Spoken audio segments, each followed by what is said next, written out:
Hello and welcome to another episode of The Wave. I'm your host, Don Texan, and I'm bringing to you the wonderful Alberni Valley experience. With me today is a very special guest who's a good friend of mine and a celebrated local artist. She's a painter and she's now dabbling into mixed media in her art. And without much ado, I'd like to introduce to you my friend Jillian Maine. Maine or Payne? Maine, right? Maine. She's the main woman today who's going to share with us her wonderful Alberni Valley experience. As I Uh, usually do, thank you. Welcome to the show, Julia. Thank you very much for inviting me. A pleasure. I always like to talk to you, Don. I'm so glad I was able to get you to do this interview. It's been a while. Yeah, I've been frankly, trying it's to get a I'm hold of happy to you. talk. Frankly, I'm happy to talk to anybody these days because I'm been in isolation for months. So yeah, Oh yeah, so how has that been going for you? How long have you been in isolation now? I I started started. counting early on and I stopped counting already. Yeah, I know. I'm not even sure what day it is. But I started early, but it's easier for me because I'm an introvert. You are not an introvert, so it'd be Oh harder yes, for I you. am. I don't think so. I used to be. I used to be an introvert, and I came to Port Alberni, and I let it all out. I know Okay. I've come out of my shell a lot since coming to Port Alberni. Now you mention it. Something about the air here or the Yes. water. I don't know. Yes. It's just so. It's serene. It's peaceful. It's liberating, kind of. And you can kind of you can find your spot and be yourself, and that's okay. And so that's what I like about Port Alberni. And I've got I've really changed since I came here. I've got a lot more confidence and been kind of out there speaking to people, like even in a room full of people, which would well, it's terrifying, but I can do it. Oh, definitely, because the people here are just so easy to talk to, easy to get They along are. with. I mean, they smile at you, they greet you, they compliment your outfit, your hair, your hat, or anything, just to be pleasant and Absolutely. polite. And I it's not a notice. fake thing. It's a real thing. It's a genuine courtesy I found here in Port Alberni.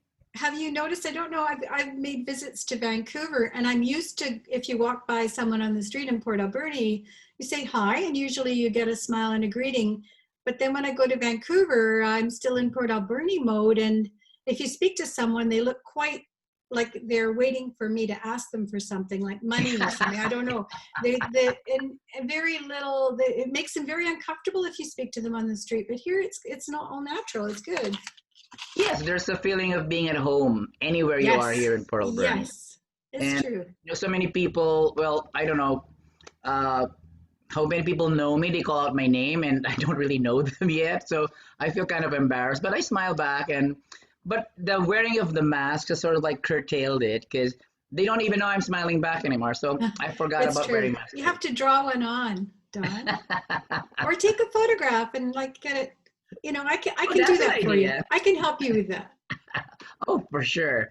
Okay. Anyway, let's start with your wonderful Alberni Valley experience with where you came from originally, because you're not originally from Port Alberni. Well, I was born in England Mhm. and came over when I was 3 with my family, and we lived in. It's kind of I must have some kind of gypsy karma because I've moved a lot in my life, but I lived primarily growing up in rural Quebec and rural Ontario. And I went to school out there. And then it was like the late 60s when everybody was hitchhiking out west. And so I had a turn at that too. And I fell in love with the West Coast. Oh, Um, who wouldn't? who wouldn't? And then I don't know, I married and had a family and went back to Ontario for a while and then was just drawn back to BC. Um, and so I lived in the lower mainland and I I got a divorce and I married a second husband, a great guy, but his job meant that we moved almost yearly. So I've lived in places all over Canada, and it was difficult in some ways, but what a great experience. And so I got to meet people from all different places and backgrounds, and I really like that. And some of them have remained friends through the years. But eventually we divorced, and I went back to Vancouver because by that time my mother and my sister had joined me out there, and my father, as a matter of fact. They each individually, after visiting the West Coast, had all decided they were going to settle there. So They sort of like trickled in. they trickled in, they did, and Yeah. that's sort of what happens, I guess. But anyway, I met my present husband there, and Uh-huh. back in Vancouver, and he was about to retire, and we were looking for somewhere to settle, a house of our own, and very expensive in Vancouver. This was in '05, I guess. And Mm-hmm. then we were looking around on the east side of the island, and it was at a time when the real estate market was very hot, very competitive.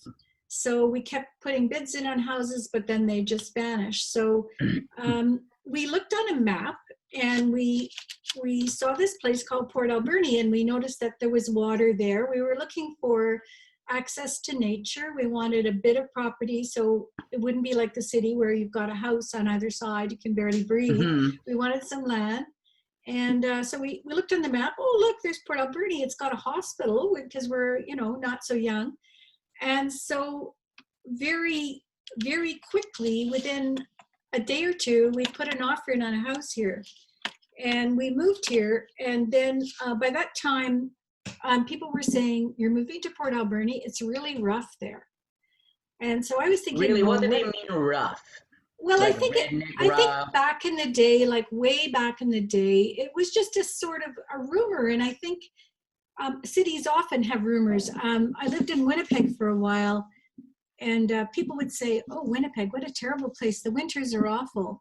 But the saying is, Winnipeg is a great place to live, but you don't want to visit there. So once you get into a Oh, community, that's quite yeah, interesting. it's sort of. But anyway, so I started to get concerned, and we wondered what we had done. Where are we, and what have we done? We loved our house. We got a very affordable house with a big piece of property. It backed onto Consexus Creek. We had great neighbors. Um, and then so early on I went to the tourist bureau for maps, and the gentleman there was wonderful, and I got a good sense of the place. At the time we moved here, my husband and I both rode motorcycles, and that was one of the reasons that we thought we might enjoy living here, is because the roads are so great. Mm-hmm. We were lucky enough to link into a group of riders in Port. There are a lot of, the toy run. Clearly, there's a culture here of Yes. motorcycle riders. And I remember that I didn't really know anyone. I was sort of looking to see if there were some women I could ride with. So I put a little note on alberni.ca on the kind of message board there, asking about women riders. And this is very early on, probably the first week we were here. And then I connected with a person called Thunderhead that turned out to be Margaret from Chapel of Memories, who's become a wonderful friend of mine. And we've certainly, and through her, you start to meet people. So through the motorcycle community, I met a lot of people, and we've got to tour this whole area. And it's been wonderful. Oh, yes. And then shortly after, so what year was this when you came to Port Alberni to live Would have here? been 2006. Okay, yeah, 2006. And you started to meet people, and then eventually, uh, you got involved with a group called the ArtRAVE, which you are still involved with now as the executive director of ArtRAVE, or We're a the. bit of we take turns. We've decided to do away with titles. Um, Okay. yeah, so I've certainly, at one point I called myself chairperson, but now I just, we're just all uh, a motley crew of people that like the arts, and are interested in all things creative. Okay, so Um, tell me a little bit about ArtRAVE, because I understand that's where we met a dear common friend who just passed away, my dear right. friend Wesley Yeah. Boxham. Yes. And so that's where you met him and ArtRAVE. Tell me a little bit about ArtRAVE and a little bit Well, about Wes. well, I've met the motorcycle people, but I've always done art through my life, and that's sort of been a part of my working life. Um, but I'm quite shy, really. So it took me a while to kind of find my people here. Mm-hmm. And Wesley Bloxham owned a gallery on Argyle Street, our main street, and it was called Island Gallery. And it was quite a gathering place for creative people. And I think they had like kind of parties after hours sort of thing. But I was really a bit shy about that sort of thing and intimidated and all new people. So unfortunately, I missed the gallery years. But after a while, I was reading more and more about ArtRAVE. At the time, they were putting on 3-day festivals, which would be music component, be a beer garden. It was sort of like the Salmon Festival, and it was a big deal. And Wesley Bloxham was the chairperson. Uh-huh. So I had a graphic design background, so I was given the job of being Wes's lovely assistant. So I would maybe do ads and things like that. And so I got to know Wes, and a lot of our meetings were held in his little house, which used to be he used to live on 10th Avenue. And he had this great kitchen window with the light pouring through. There's always lots of plants. It was a very cool house because Wesley was well traveled and there were interesting things everywhere. Mm-hmm. Art, and he would always make muffins, and he was oh, really? Yeah, and have good coffee, which is important. And so we would just have a good time. And Wesley would draw people, but he was quite a visionary, and he had lots of visions for ArtRAVE, and he wanted us to do an arts festival that was sort of international scale and draw international artists to Port Alberni. And he would not let anything stop him from that dream. And I think I told you once, he said, I'd like you to phone up Diana Krall and see if she's available to sing at our concert this year. Because just explain to her that the town is in transition and it would really be useful for our community. And I was pretty reluctant to do that. But that's the kind of guy he was. And I was talking to a young friend who hangs out with Wesley quite a bit, or used to. And he said, we were talking about Wes, and he said, when I left Wesley, after we've been hanging out for a while, I always felt like I had a dream on the tip of my tongue. And I know what he means, because Wesley would inspire a lot of creativity in people, and he could make things happen. So just enriched my life, and through ArtRAVE met a lot of people. And he worked very hard, and at one point was ready to take a break. And I'm retired, or was retired by that point. So I had the time to get more involved. So this is when I learned to be a little more outgoing and take on some of the duties. Things have got a little smaller since Wesley left us. In terms of the group, our numbers are smaller, but very much the core group is still there. Barry Brewer is our musical guy.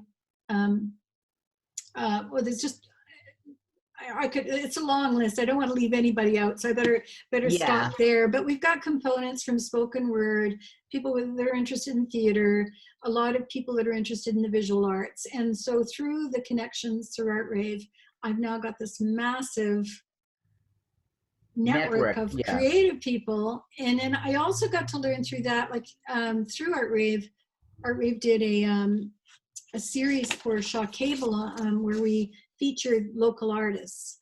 And again, because I was retired, I took that on. And so through researching that, I realized that the woods here are full of artists. It's very affordable housing. And there's people of international renown here. There's a guy out there in the woods in Beaver Creek that's making these incredible sculptures. Elon Tusk owns one.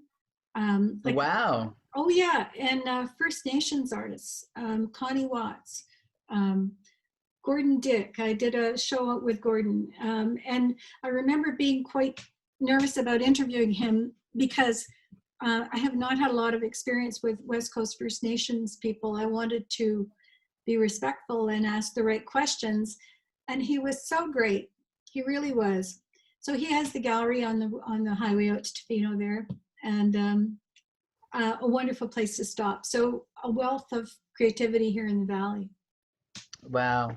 So it's safe to say that Wesley and all these ArtRAVE people are all part of your wonderful Alberni Valley experience. Absolutely, they are.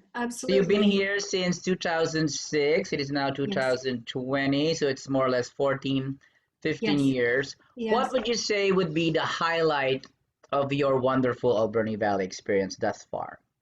Well, I'm not bragging, but I have to honestly say it has been the ArtRAVE Festival down at Harbor Key with Wesley at the helm at that point.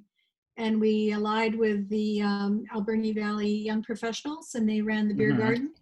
And it was just an amazing 3 days. And we had all kinds of artists centered around the train station and down around the harbor. The street was closed off. The city allowed us to do that. So we presented sort of art for all ages, art projects, which we still do, but not on that scale. It was it was great. It was Hmm. just a great weekend. Um, but the valley is more than that. I think the valley is. I've always liked nature, and it's so accessible here.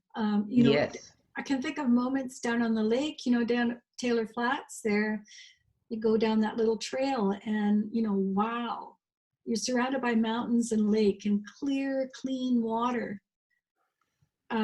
Wow. Yes, I am aware that Port Alberni's water is one of the best. It is, and do you know that there's a group of women I've actually participated in this, that go down there on the full moon and have a swim Oh, all wow. year round, and we build a fire. And I was invited down, and because I'm older and a lot of them were younger, I was a little concerned because I was at the back of the row if a bear might get me. But that didn't happen. But it was, and I wasn't sure what would happen. And so everyone bought a fire log with them Hmm. under their arm. And some of the women had thermoses of chai tea. So we built a fire and we sat around drinking chai tea and watched the moon rise and sang songs about the moon. It doesn't get any better than that. Oh my goodness, Yeah. how like in touch with the earth is that? Yeah, yeah. Well, in touch with the water, but only very briefly because it was pretty cold in October. Yeah. Well, my eye just got caught by that painting behind you. Did you do that? The painting behind you, the yellow one? Yellow one? Yeah, I behind did. you. I do. I've got all of the paintings in the house because I'm poor are done by me, except for one by Chris. Except for no, I have. Except for one done by Chris Doman, who is also a local artist that I featured Hmm. I've heard of in the him. show. Sure, yeah, he's involved with ArtRAVE too, Oh, I and see. yeah, yeah, So going forward, after this, we are now, I don't know how official it is, but I did see on Facebook that Vancouver Island has been declared COVID free. So get we out. are, yes, there hasn't been a reported incident in weeks. So Vancouver Island has officially been declared as COVID free because That's no wonderful deaths, no news, new Don. incidents, and all that stuff. So going forward, how does ArtRAVE see itself going forward after this pandemic thing? I think that's sort of in flux right now. The city gives us a grant to provide an art experience, again, for all ages, for Canada Day. And so Okay. that was canceled this year. We normally we've got they give us a great big tent, and we literally have hundreds of children doing different kinds of art, and Oh, adults. that's You always sweet. get the adults that want to try, and we try and have something for everyone. So really, we're a bit in flux. We're also going to do an event at Charles Landing, which is another great thing for Port Alberni that I enjoy very much. Barry was going to do a concert, and we've done a few of those where we open it up to the community, and it's a little bit of a fundraiser, but we try and have some art and music. And we were thinking of doing that this year and having people painting while the band was playing and have a dance and so on. But again, that had to be canceled because of this darn epidemic. Um, so are a bit in flux. We're also associated with, well, Chris Dolman and Robert Gunn have been associated with our ArtRAVE, and they partnered up with the museum, and we're doing a biannual gallery show to bring a show of art that isn't necessarily from the Valley, but certainly a large Valley representation, but also artists from all over the island, some international. So that was also booked for this summer and this month, actually. And so that's sort of gone by the wayside. So we'll just have to see what comes along. I see other artists are doing what they're calling sequestered studio tours. And I'm wondering about that, if that's something we should try. As you're doing with Zoom, it's a great opportunity to visit an artist in their studio, and kind of, because our mandate is to promote the arts and have Port Alberni on the map for creativity. So Well, I was just, we'll see. yeah, okay, that's a great vision. It's a great movement. I actually spoke to a young man, and he says he's only 21, and he has this vision for Port Alberni that sort of like aligns with yours. He says, I want to see Port Alberni to be like a hub for artists, like the go-to place for artists. Like back in the mainland, there's Port Moody, Port Coquitlam, and Coquitlam, the Tri-Cities. And Port Moody is known as the city of the arts. So that can be the possibility for Port Alberni, the center of the arts for here. I don't know. Are there other art groups here in the Vancouver Island that you know of? Like in There's Victoria, maybe? lots on Vancouver Island. I guess there's certainly, like, the Arts Council has their gallery here in Port Alberni. There's also one in Parksville, Qualicum. I'm trying to think of other arts groups per se. There's PRAS, Pacific Rim Art Society on the West Coast. They have a gallery in Ucluelet. I have to say that I think your young friend's vision for Port Alberni is actually a reality. But I think that was part of what ArtRAVE saw as their job, is to make sure that the world knew that. Because of its affordability, a lot of artists have moved here. And of course, you network. Chris Dolman met Connie Watts down in Victoria at a show, and she said, oh, you should come to Port Alberni. It's my birthday. Come up for a party. And they ended up moving here. When after I moved here, my daughter and her husband had just had a baby, and they were living in Vancouver and with no hope of ever buying a house there. And definitely. They came to Port Alberni, and they were able to buy a house. And they've kind of built it as they could afford it. They've got this beautiful home. Kids are in French immersion school, and they say, I can't imagine living anywhere else. Yes, Port Alberni is a wonderful place to live in and a wonderful place to raise a family, as I've interviewed some other families and couples. Well, we're out of time. So could you just tell us one last thing that you would like to share as far as ArtRAVE? Plug away anything you want to share. Oh no, I'm going to blank out here. It's, as I say, it's a little quiet with ArtRAVE right now. I just want to say that through it, I've met some wonderful people and networked through some wonderful people. We're always looking for new members. So we're on Facebook if you want to have a look, Alberni ArtRAVE. I'd be happy to talk to you, and you can join our motley crew. It'd be great. Okay, that is so. Thank you for being on the show. I will look forward to more interviews and, of course, from other members of ArtRAVE in the future. Thank you I'll give you some names. Bye, Dawn. Thank you so much. Just later, I'll just put on the record button. That's it for the wave. We'll catch you next time.